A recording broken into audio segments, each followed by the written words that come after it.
नमस्कार मित्रांनो, बुलढाणा मराठी या मराठमोळा यूट्यूब चॅनलमध्ये तुम्हा सर्वांचं पुन्हा एकदा हार्दिक स्वागत. तर आज आपण शेअर बाजाराला भारतीय लोक शेअर बाजार हा एक जुगाराचा अड्डा आहे आणि शेअर मार्केटमध्ये काम करणं, शेअर मार्केटमध्ये पैसा लावणं म्हणजे सट्टा खेळण्यासारखं आहे. शेअर मार्केटमध्ये लॉसच होतो. तर हे असं भारतीय लोक का मानतात याची कारणे मीमांसा आज आपण या व्हिडिओमधून जाणून घेणार आहोत. तर सगळ्यात महत्त्वाची गोष्ट आहे की शेअर बाजाराबद्दल भारतीय लोकांमध्ये किंवा मराठी माणसांमध्ये माहितीचाच अभाव आहे, की त्यांना शेअर मार्केटबद्दल किंवा ओव्हरऑल फायनान्शियल स्ट्रक्चर आणि फायनान्शियल लिटरसी म्हणजे आर्थिक साक्षरता खूप कमी आहे. लोकांना शेअर मार्केट म्हणजे काय, शेअर म्हणजे काय, शेअर बाजार कसं कार्य करतं, शेअर बाजारामध्ये इन्व्हेस्टमेंट ट्रेडिंग असतं तर कसं करतात, याची काहीच माहिती नसते. त्यांना पुन्हा टेक्निकल अनालिसिस, शेअरचं कसं मूल्यांकन करतात, शेअर बाजार कशामुळे खालीवरी होतो, शेअर बाजारात कोणकोणते लोक पैसे लावतात आणि शेअर बाजारातून किती लोकांनी इन्व्हेस्टमेंटच्या माध्यमातून लीगली कसा पैसा कमवलेला आहे, हे पण त्यांना माहीत नसतं. आणि हे लोक कधीच आर्थिक सल्लागाराकडून मार्गदर्शन घेत नाही, त्यांना विचारतही नाही. आणि आणि काही लोक काय करतात, की शेअर मार्केटच्या नावाखाली त्यांचे पैसे कोणालाही देऊन टाकतात, की हे घे पैसे. कोणी म्हणतो, की मला शेअर मार्केटचं लय ज्ञान आहे, माझ्याकडे पैसे द्या, मी तुमचे पैसे दुप्पट करून देतो, की लगेच लोक त्याला बोलतात, त्याला पैसे देतात आणि चूक करून आपलं आर्थिक नुकसान करून घेतात. आता जोखमीची भीती, लोक जसं बघतात, की शेअर बाजारात दररोज खालीवर होत जातो. आता तुम्ही बघितलं असाल, की 2-3 महिन्यापासून शेअर बाजारात सतत खालीच जात आहे. त्याच्यामुळे काय, की जे लोक नवीन शेअर बाजारामध्ये गुंतवणूक करतात, तर त्यांना तो बाजार खाली जाताना दिसतो किंवा ते अल्पकालीन जे अप्स अँड डाऊन्स असतात, चढ-उतार असतात. तर मग लोकांना त्याच्यामधून उतारच्या काळातच ते मार्केटमध्ये आले, तर त्यांना वाटतं, अरे माझे पैसे कमी व्हायला लागले आणि मग ते बाजाराला चुकीचं मानतात आणि त्यांना असं वाटतं, की शेअर बाजार हा अस्थिर आहे. तर जोखमीचा अपुरेपणा, बघा शेअर बाजारामध्ये काही 100% रिस्क नसते. लोकांना वाटतं, की हे कसं आहे, जुगारामध्ये कसं असतं, चितकीपट आले तर गेले, गेले तर आले. पण शेअर बाजारामध्ये तसं नाही. शेअर बाजारामध्ये रिस्क आहे, पण ती किती रिस्क आहे, काय रिस्क आहे, रिस्कचं कसं मॅनेजमेंट करायचं याच्यावर एक सेपरेट व्हिडिओ मी बनवणारच आहे. शेअर बाजारामध्ये कोणती रिस्क असते, की तुमचे पैसे कमी होण्याची किंवा तुमचे पैसे डुबून जाण्याची हीच रिस्क असते. तर ही रिस्क कशी कमी करायची, आपल्याला किती रिटर्न पाहिजे, आपण किती रिस्क घेऊ शकतो, तर याच्याबद्दल सेपरेट व्हिडिओ मी करणारच आहे. त्यावेळेस तुम्हाला या गोष्टी मी समजून सांगेन. आता लोकांचं काय असतं, की शेअर बाजाराकडे लोक कसं झटपट श्रीमंत होण्याचं एक माध्यम म्हणून बसतात. त्यांना वाटतं, की शेअर बाजारात आज पैसे लावले, की 25 दिन में पैसा डबल किंवा 2 महिन्यात किंवा वर्षभरात पैसे डबल. तर असं काहीच होत नाही. लोकांच्या शेअर बाजार कडून खूप अपेक्षा आहेत. परंतु असं झटपट नफा होण्याचं शेअर मार्केट हे ठिकाण नाही. आणि शेअर बाजारामधील अल्पकालीन जे चढ-उतार असतात, तर ते काय करतात, लोकांचा संयमाचा अंत करतात आणि त्याच्यामुळे लोक काय करतात, की एकदम मार्केट पडलेलं असतं, की तेव्हा आपले शेअर विकून टाकतात आणि म्हणतात, बघा मला तर नुकसान झालं. शेअर बाजार हा नुसता जुगारच आहे.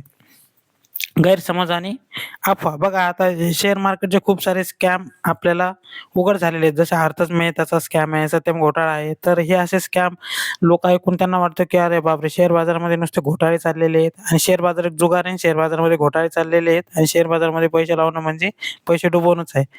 आणि एक पूर्ण भारतीय समाजाचा आणि मराठी समाजाचा असा दबाव आहे, की त्यांना शेअर मार्केट हे इन्व्हेस्टमेंटचं एक धोक्याचं ठिकाण म्हणून लोक बघतात. आणि कसं आहे, की ओव्हरऑल हे पूर्ण समाजाचं धोरण असल्यामुळे कुटुंबियाचा पण विरोध असतो. त्यांना वाटतं, की याच्यामध्ये सगळ्या लोकांचे पैसेच डुबलेले, तर तू कशाला त्याच्यामध्ये पैसे लावतो किंवा इन्व्हेस्टमेंट करतो. आता पर्यायी गुंतवणुकीवर जास्त भर, बघा भारतीय लोक आहे ना, जसं आपण याच्या अगोदरच्या व्हिडिओमध्ये बघितलेलं आहे, की भारतामध्ये फक्त 4 ते 5% लोक शेअर मार्केटमध्ये गुंतवणूक करतात. तसे तुम्ही अमेरिका, इंग्लंड हे जे पुढारलेले देश आहे, याच्यामध्ये 30 ते 40% त्यांची अर्धी पॉप्युलेशन शेअर मार्केटमध्ये गुंतवणूक करतात. आपल्याकडे 4 ते 5%च लोक शेअर मार्केटमध्ये गुंतवणूक करतात. तर आपले लोक कुठं गुंतवणूक करतात, तर सोनं, स्थावर मालमत्ता किंवा एफ-डी याच्यामध्ये गुंतवणूक करतात. कारण लोकांना हे समजत नाही शेअर मार्केट कसं असतं, काय असतं. पण हे सोनं, स्थावर मालमत्ता आणि एफ-डी याच्यापेक्षा शेअर मार्केटने कित्येक पट जास्त लोकांना रिटर्न दिलेले आहेत. आणि पिढ्यानपिढ्यांचा प्रभाव, बघा पिढ्यानपिढ्या आपल्याकडं 1-2 पिढ्या अगोदर शेअर मार्केट काय हे कोणालाच माहीत नव्हतं. आता तरी थोडंफार माहिती झालेलं आहे. त्याच्यामुळे काही प्रमाणात लोक त्याच्यात गुंतवणूक करायला लागलेले आहेत. परंतु विदेशामध्ये कसं आहे, की त्यांच्या 10 पिढ्यापासून ते शेअर मार्केटमध्ये गुंतवणूक करतात. म्हणजे एक पिढ्यानपिढ्याचं पण एक शिक्षण असतं ना, कशात पैसे लावले तर काय होतं. तर याच्यामध्ये आपल्याकडे अज्ञानता असल्यामुळे आपण परंपरागत जे गुंतवणुकीची साधनं आहेत, जसं सोनं, स्थावर मालमत्ता आणि एफ-डी याच्याकडे जास्त लक्ष देतो. आता प्रत्येकाचा शेअर बाजाराचा अनुभव हा वेगवेगळा असू शकतो.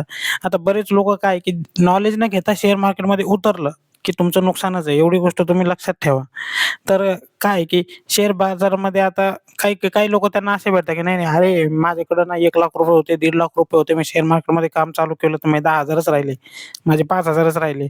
तर तुम्ही त्या व्यक्तीला विचारायला पाहिजे, "बाबा तुला किती ज्ञान होतं? काय होतं? तू कुठून कोर्स केला होता का? तुला ट्रेडिंग काय, इन्व्हेस्टमेंट काय, शेअर बाजार कसा चालतो, technical analysis, fundamental analysis, market analysis हे काही करता येतं का?" तर ते काहीच नाही. म्हणजे लोकांना वाटतं की ते एकदम सोपं आहे. बघा शेअर बाजार हा सोपा नाही. शेअर बाजाराची पूर्ण माहिती तुम्हाला घेणं क्रमप्राप्त आहे. त्याच्यानंतरच तुम्हाला त्याच्यामधून नफा होऊ शकतो. बघा जगात फुकट आणि विदाऊट मेहनतीचं, विदाऊट शिक्षणाचं काहीच नाहीये.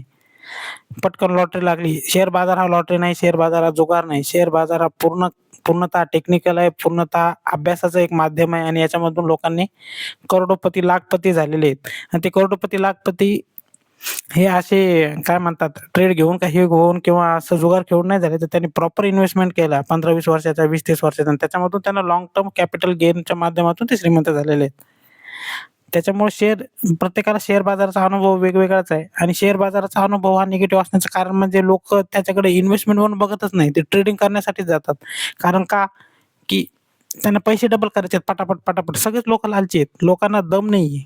बघा शेअर मार्केटमधून ना लाँग टर्ममध्ये 15 ते 20 म्हणजे 12 ते 15% वार्षिक एवढं उत्पन्न शेअर बाजाराने सगळ्यांना दिलेलं आहे. पण ते किती 15-20 वर्षाच्या रनमध्ये दरवर्षी.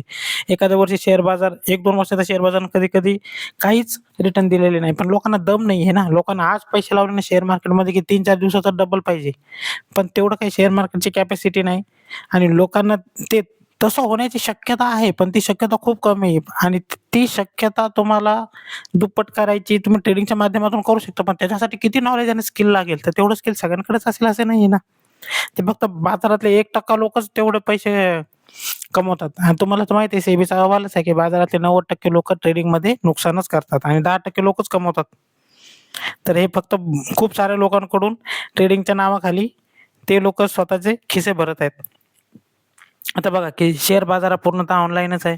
तर शेअरची खरेदी-विक्री पहिली तरी कागदोपत्री होत होती आणि जी जुनी जनरेशन आहे आणि ग्रामीण भागात आहे, यांना डिजिटल साक्षरतेचा अभाव आहे. इंटरनेट कसं चालतं, शेअर मार्केट कसं असतं, त्यांनी कधी शेअर मार्केट उघडूनच नाही बघितलं. त्या ऑनलाईन कसे-कसे व्यवहार होतात, कसा शेअर घ्यायचा, लोकांना एक साधा शेअर कसा घ्यायचा याची पण तुम्ही जर कोणाला म्हणलं, की मला ना समजा रिलायन्सचा एक शेअर कसा घ्यायचा तुम्ही सांगा, तर तर त्याला सांगताच येणार नाही. म्हणजे इतकं आपल्याबद्दल शेअर बाजाराबद्दल काहीच माहिती नाहीये लोकांना. आता हे जे शेअर बाजार हे जुगाराचं ठिकाण नसून एक लाँग टर्म चांगली गुंतवणूक करण्याचं साधन असून याच्यामधून लोकांनी त्यांचा आर्थिक उद्धार साधलेला आहे. तर हा दृष्टिकोन आपल्याला जुगार टू एक इन्व्हेस्टमेंटचं एक चांगलं साधन हा जर बदलायचा असेल तर काय करावं लागेल? तर की तुम्हाला पहिले आर्थिक साक्षरतेचा प्रचार करावा लागेल. शाळा आणि महाविद्यालयामध्ये गुंतवणुकीचं किंवा फायनान्शियल मॅनेजमेंटचं शिक्षण द्यायला पाहिजे. बघा आपल्या पूर्ण 1ली ते 10वी मध्ये तुम्हाला शेअर बाजाराचं कुठंच कसलंच शिक्षण देत नाही. गुंतवणुकीचं काय ठिकाण आहे, शेअर शेअर कसे असतात, कसे ऑपरेट होतात, याचं कुठलंही शिक्षण अर्थशास्त्रात पण दिलं जात नाही. एक छोटूसा काहीतरी पॅराग्राफ दिला जातो, तर तेवढ्यावर काय लोकांना कळणार? गुंतवणुकीचं योग्य साधन बघा याच्यासाठी फायनान्शियल लिटरसीच खूप महत्त्वाची आहे. फायनान्शियल लिटरसी आपल्याकडे नगण्य आहे. म्हणजे भारतामध्ये 1 ते 2% लोकांना पण फायनान्शियल लिटरसी नाहीये. म्हणजे ही सध्याची अवस्था आहे. म्युच्युअल फंड, एस-आय-पी या गोष्टी सर्वसामान्य लोकांना माहीत झालं पाहिजे, की म्युच्युअल फंड आणि एस-आय-पीच्या माध्यमातून आपल्याला मोठी रक्कम ही तयार करता येऊ शकते आणि म्युच्युअल फंड आणि एस-आय-पी हे कमी जोखमीचे साधन आहेत. बघा शेअर मार्केट हे जोखमीचंच साधन आहे. विदाऊट जोखमीचं याच्यामध्ये शेअर मार्केटमध्ये काहीच नाहीये, की ज्याच्यामध्ये 0% रिस्क आहे म्हणून. थोडीफार रिस्क आहेच.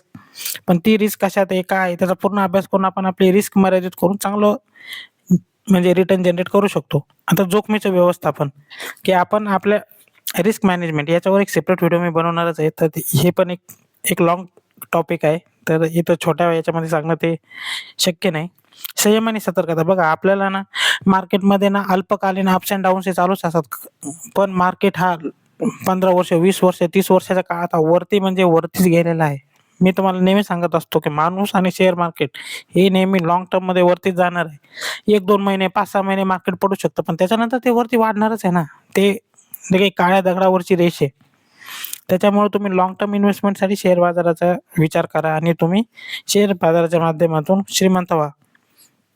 तर मित्रांनो, अशा प्रकारे शेअर बाजार हा जुगार नाही तर एक आर्थिक समृद्धीचं साधन आहे. पण यासाठी तुम्हाला योग्य ज्ञान, संयम, दीर्घकालीन दृष्टिकोन असणं आवश्यक आहे.